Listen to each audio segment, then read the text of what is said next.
So today in Somos MMA, we had the pleasure to talk with MMA veteran Nathan Quarry. So Nathan, thank you for your time and welcome to Somos MMA. Oh, thank you. Thank you for having me here. So I wanted to talk to you about the UFC lawsuit. So for those who don't know what's going on, can you briefly explain us what's happened with the lawsuit, what it is, and all the stuff that fans should know about this? Well, quite a few of us fighters got together and we said we feel that the UFC has monopolized the sport, has treated us unlawfully, unfairly, and for us to make changes in the sport, we had to form a lawsuit. So we're suing them, showing that they form a monopoly over the sport of MMA, which doesn't mean that they're the only promoter in the world, but it means that they control most of the market share. And any MMA fan that's been around for more than a year or two remembers the days of Pride and Strike Force and all these other organizations that the UFC bought up and shut down.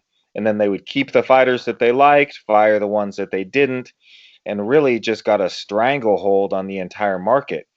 And we say that the 1,200 or so fighters in our lawsuit that have been affected by this, we should be able to sue as one group, a class action lawsuit.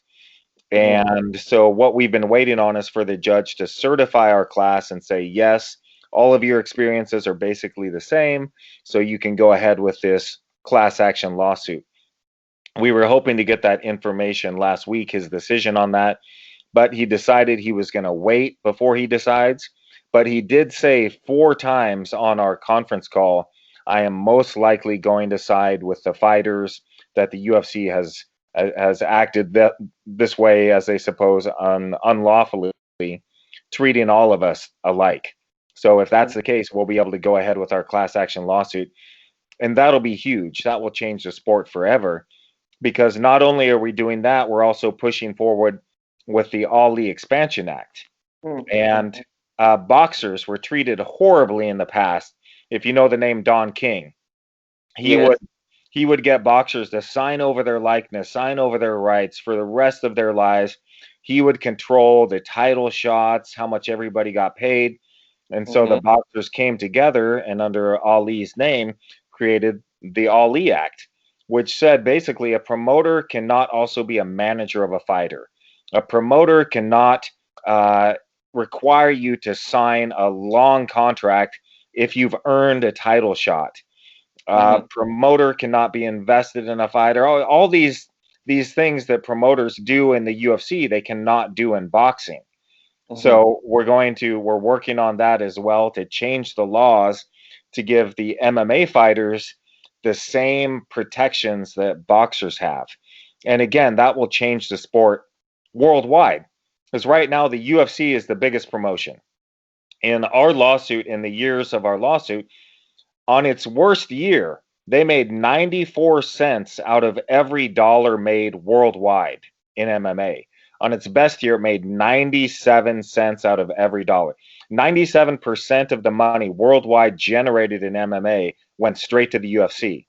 And the fighters were getting next to nothing for the most part. Like, look at my career, my first 4 fights in the UFC. It was 3 wins. I won my first 3 fights all by knockout. My 4th fight was a title fight in the UFC, headlining a pay-per-view at the MGM Grand in Las Vegas. My poster was on the wall. It was out front of the casino. For those 4 fights, I made $40,000. It's a shame. If you ask any boxer, some no-name, low-level boxer who's just making it up, maybe they fight hard, they get up to a title shot. If they're going to be headlining a fight at the MGM Grand in Las Vegas, they're making millions, $5-10 million. It's incredible. Look at just like Conor McGregor. So Conor McGregor is one of the highest paid MMA stars the world has ever seen, making, I think in one of his title fights, he made upwards of close to $10 million. That's a lot of money. I would love to make $10 million. I'm sure a lot of people would love to make $10 million. But the key is, how much money did he generate for the company? So he gets paid $10 million. How much did the UFC pocket? Well, let's compare that to when he boxed Floyd Mayweather Jr.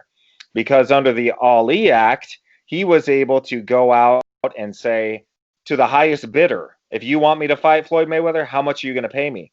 He made roughly 10 times what he did in the UFC. So again, Conor McGregor, as a champion defending his belt in the UFC, made 10% of what he made as a 0-0 boxer fighting Floyd Mayweather. And that's what we all see in this new Dana White Contender Series contracts, that Dana White pays even less money than the low entry fighters. So why is so normalized this, that a fighter fighting for the best promotion in the world, having worldwide exposure, why is why is so normal for the MMA fan base that a low entry fighter, it needs to have another job? Like, for example, I have nothing against the man, but Flick, who earned a contract, he said that in an interview with us that he doesn't need the, it's like a second income, but it's not the main income because he has another job in a plastic factory. And I was like, holy shit, like you're working in a plastic factory, but you're a MMA fighter known worldwide. So why is that so normal when it should be? I think most people are just used to being told what their value is and told by the powers that be how they're going to live their life, how they're going to do things. So here in America, we have this huge argument over our minimum wage. There's a lot of people that say our minimum wage should be $15 an hour. Right now, federally, it's $7.25. So our working class people, our poor people, are arguing over whether $15 an hour is too much to pay someone to dig a ditch for an hour, to flip a burger for an hour. But they don't say anything about Jeff Bezos, the owner of Amazon, being worth $200 billion. The ruling class has us fighting amongst ourselves for the table scraps while they're sitting at a banquet and the rest of us are starving. These fighters that are coming up, they don't even understand how much less they're getting paid today than they were when I was fighting. Take, for example, the Reebok deal. So the UFC decided they didn't want to have any more sponsorships for any of the fighters except the sponsors that the UFC brought. So they signed with Reebok. The deal is, I'm kind of forgetting the numbers now. What was it? I think if you fought in the UFC 1 through 5 times, you got paid $2,500. And I Yeah, think for the next like 6 through 10, it was like five. $15,000, $10,000. I mean, if you're not a veteran in the game, but that is a lot of less money that fighters used to make with all the sponsors, like when Burger King was the Anderson Silva sponsor, or when Yeah. Nike was. Like I remember reading an Alistair Overeem interview that he said that those were the wild times when they made I think even more money from sponsors than from Yep. the per se. Yeah. So in my last fight, 10 and a half years ago, I made in sponsorships alone over $40,000. I wasn't the main event. I wasn't fighting for a title. It was on a fight night, so it was a fairly small UFC. According to the Reebok pay scale, if it was in effect then, I would have been paid $5,000. I would have had a 90% pay cut to wear Reebok. And Dana White is telling the fighters that they're lucky to have this. They don't have to worry about sponsors anymore. And some of the fighters, they believe him. They say, "Thank you, Dana, for taking this money out of my pocket." It makes no sense to me how people, these guys who are so tough, who will fight to the death in a cage, will just listen to a promoter who says, "Don't worry, I care about you. I'm looking out for you." That is never the case. A promoter cares about one thing: profit. That's all that they want. Never do a promoter a favor. because it's a business. And if you do not treat it like a business, at the end of the day, you will be left with two things. You will be broke and you will be broken. Your body will be wrecked and you will be penniless. And the promoter will fly off to the next event claiming he's not making any money off of these things. It's time for the fighters, the working class, and even the champions who think that they're getting paid. No, you're not. There was the greatest fight that never happened was Randy Couture versus Fedor. Mm-hmm. Randy retired from the UFC and said, I'm going to go fight Fedor. We're going to put on the show ourselves, make all the money. Mark Cuban was going to be the sponsor. Mark Cuban, one of the richest men in the world. The UFC sued Randy and said, you can't retire unless you're completely done. We have you. We own you. And Fedor, who refused to sign with the UFC just killed the fight and just told Randy, we don't care. We'll just keep this in court until you're too old to continue fighting. So when I hear fans say, I'm worried about not getting the best fights because this fighter will be over there, this fighter will be over there, that's what you have right now. Fighters that can't cross promote between who really is the best. You can say it's the UFC champion, but do we really know? Is there someone in Bellator that's a champ that could give that guy a run for his money? That's what the fans need to see.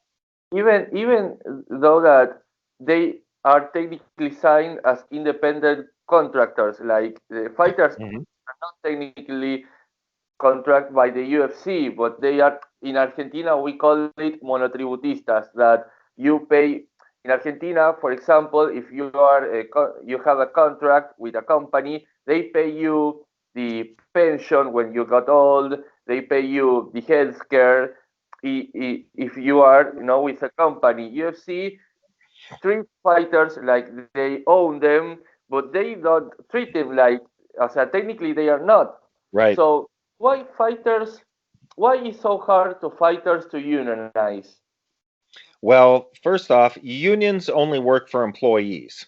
So because the UFC fighters are technically independent contractors, that would have to change. All of the fighters would have to become employees of the UFC.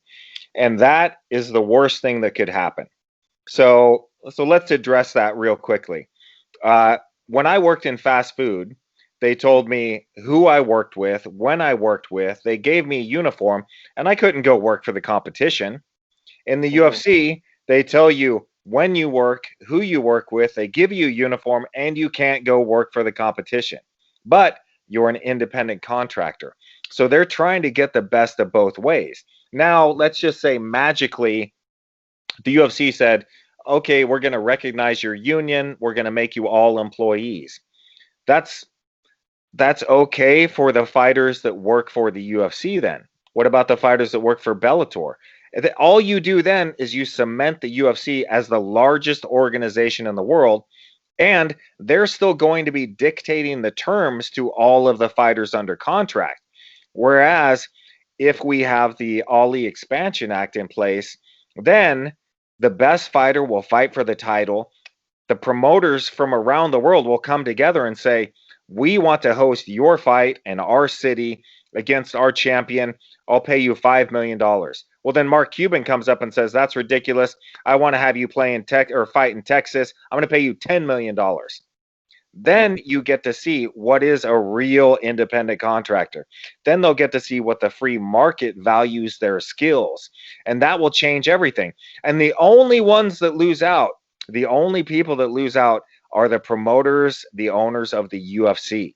This is great for every other promoter in the world. Every promoter, everyone that ever even thought of hosting a fight, you're now capable of it. You want to host Couture versus Fedor? How much you going to pay? Mark Cuban, what do you got? And this won't wipe out the UFC. The UFC can stay in the game. Mark Cuban comes in and says, I'll pay 10 million. UFC says, all right, I'll pay 11. Cuban comes back, I'll pay 15. UFC says, fine, I'll pay 20 million. They get the fight. So the UFC can stay as the top dog worldwide, but now the fighters are actually going to make what they're worth. So you can see why the UFC doesn't want the Ali Expansion Act. They want our lawsuit to be killed. They just want to remain in control and keep the fighters, as Dana White said in an interview, starving, so they'll take any fight that the UFC offers them. Yes. And what can you tell us about the fight bonuses? Because I read what the tactics of Joe Silva, and bonus are like, I don't want to say extortion because maybe it's a very strong word, but seeing all the fighters begging from the bonus because they can't afford a normal living without it. Yeah. Um, do you think the UFC benefits from this? Like saying, for example, well, I paid Cormier $500,000 when I give him the bonus, but the bonus could go from a low entry fighter. That benefits the UFC in the way to extortion fighters, like offering them awards, contract, and all kind of stuff. I don't know if I'm explaining well. To some extent, yeah. So Joe Silva told me one time he wished Mhm. that he could do tournaments for every card, because in a tournament, if you have 8 guys fighting in a tournament, he said I can pay 7 of those guys nothing, and the winner, the eighth person, will get a decent money because every fighter thinks they're gonna win. So he can offer you much less. So when it comes to bonuses, they would say that thing over and over again. Yo, go out there and fight hard. Maybe you'll get a bonus. Well, in reality, this is my life. This is my career. Should I Mhm. be trying to get the knockout? Maybe that looks good to the fans. Maybe it's a good decision, or maybe it puts me in a bad spot and I get knocked out.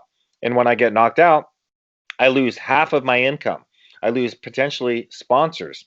I may get dropped from the promotion. I move down in the line. I'm getting paid less my next fight. It's the UFC wants to promote everything like this is the biggest thing ever. You have to do this for the company, but in reality, this is the fighters' lives. Yes, we've made this decision, but at the same time, it's like looking at an NFL football player. You see Yeah. them limping around in their 40s and 50s, and they say, "Oh, my knees are blown out. I have a hard time walking around." And you say, "Well, you upset about that?" And they say, "No, we knew that going in that we would be damaged. That's why we're paid so much. Half a Mhm. million dollars a year for the worst player in the NFL. Millions and millions as you get better and better." Whereas in the UFC, as I mentioned, my first 4 fights with a title fight included, $40,000. So we're trying to change this, and every sport has gone through this. Every industry has gone through this. In the United States, we didn't used to have smoke detectors, smoke alarms, fire exits, anything like that until people started dying because we didn't have those things, and then the people gathered together and fought for that. In baseball, in football, the NFL Players Association came together because the players just wanted their uniforms washed, and the owners of the NFL team said the same thing every billionaire says. You guys are so greedy. You get to play this game 3 months out of the year and then go back to the factory. How can you be so selfish? And the players are saying, no, we're literally leaving years of our lives on the cage, on the playing field. I can't give my position to my children. I can't take my son and guarantee him a title in the UFC. We have to make as much as we possibly can in this very short window. But again, Mhm. promoters, they only care about the show, and perhaps rightfully so. That's their gig. So it's up to us fighters to care about our careers and make sure that we're not leaving everything in the cage, meaning our future, our family's future, our health as we get older. And that's why UFC promotes so much the brand and not the fighters. Because you're watching UFC for the knockouts. It's okay if it's Daniel Cormier or Conor McGregor or a preliminary card fighter. Because the important thing is you're watching UFC. That's what happened, for example, in Argentina. When UFC came here 2 years ago, uh, in the scene, no, in local promoters, we were talking about how it was going to be the impact, if it will be a positive impact or a negative one. And and people came to see the UFC, not to see MMA, or they came to see the show. Yeah. So do you think this is a consequence of the sport being so new that we are in this stage, and maybe in a couple of years we can get this problem solved of getting the fighters a proper pay, and a proper not only pay in their careers but also when they retire, because I know a lot of fighters don't have any money, like you say, they are broke and broken. So do you think that this is happening because the sport is so new, or is something unique in this sport and it doesn't have any with that? It's definitely because the sport is so new. When it took boxing, what, 100 years to get the Ali Act. It took the NFL decades to get the Players Association. Basketball, the same thing. Baseball, the same thing. It's always the workers who have finally had enough that rise up and say, we're not going to take this anymore. But it's a very difficult process. If we could get every fighter in the world to just say, this is bullshit, we're not going to fight for that. Or Dustin Poirier, who said he wanted a little bit more money to take his next fight. The UFC came back and said, oh, he's a coward. He doesn't want to fight. He's pricing himself out of it. And then another fighter will come in and take Dustin Poirier's spot. That guarantees that nothing will change, because you always have some scab that's willing to come in and fight for less. If instead all of the fighters came together and said, you have enough money, you're worth $1 billion. This guy's he's fighting for 50 grand and he's headlining a pay-per-view. Are you kidding me? No, we need to change this. And it's our time. We're doing it in the courts. We're doing it in Washington, D.C. And when that changes, then the fans will really get the fights that they want to see. And as I said earlier, the only people that will be mad are the promoters, specifically the promoters of the UFC, who have this stranglehold on the sport. And you see Dana White palling around with Donald Trump. Mm-hmm. And there's some stories that are going to come out in the future about the Ali Expansion Act, how we're working to make this big change for fighters. And then when Trump took office, Dana White's good friend, our bill magically went nowhere. So it's time for us to really stand up and fight for this change. A billionaire is never going to say, I've had enough, I've got enough money, let me give you some more. We have to take it through lawsuits, through banding together. It's simple but difficult. And my last question, because I might take in a lot of time from you, what is the next step in the lawsuit? What did they give you a date when the judge is going to take his decision? What can you tell us? We have not been given a date. It's been over a year since our last court date, where we were in Las Vegas dealing with the class action aspect of it. So right now we're just waiting for the judge to give his official written opinion and his ruling on this. And once we get the class action certification, then that's going to be huge. And that means we just get to move forward with our trial and go ahead and hold the UFC accountable for all of the things that they've done. And I can't wait for the trial to start, because I want all of the fans worldwide to see how the UFC has treated, berated, cheated the fighters that they use. The emails that I've seen are just shocking. And to see certain other promoters or managers betray their own clients, saying to the UFC, oh, my fighter will take less money just so they can get in good with the UFC. It's embarrassing. It's shocking. And I just can't wait for people to finally be held accountable and for the fighters to get paid. And to make this very clear, this isn't about me. My career's a long time over. It's been 10 years since my last fight. Maybe my son will want to fight. Maybe you want to fight. Your son wants to fight. This is for the next generation, the ones that are coming up. This lawsuit will affect every fighter, past, present, and future, but it will change things so the fighters of the future never have to answer these questions again. They never have to go through this. They know I'm an independent contractor. The free market will pay me what I'm worth. I can have the sponsors I want. And with that more money coming to the fighters, that means better training camps, better care for injuries. You're going to get better fights. You're going to get the matchups that you want. It's going to be incredible once it all comes together. Well, Nathan, thank you very much. It was really a pleasure talking with you, and hope all the best with the lawsuit, and hope fighters get a better payment, and we'll see what happens. Sounds good. Thank you for having me here, and thank you for the support, because this really is a worldwide struggle, and this affects every fighter, from around the world that fights for the UFC. Every one of them will be affected, and they'll see a benefit when all of this comes through. Gracias por visitar Somos MMA en YouTube. No olvides suscribirte a nuestro canal y activar las notificaciones para seguir disfrutando de nuestro contenido.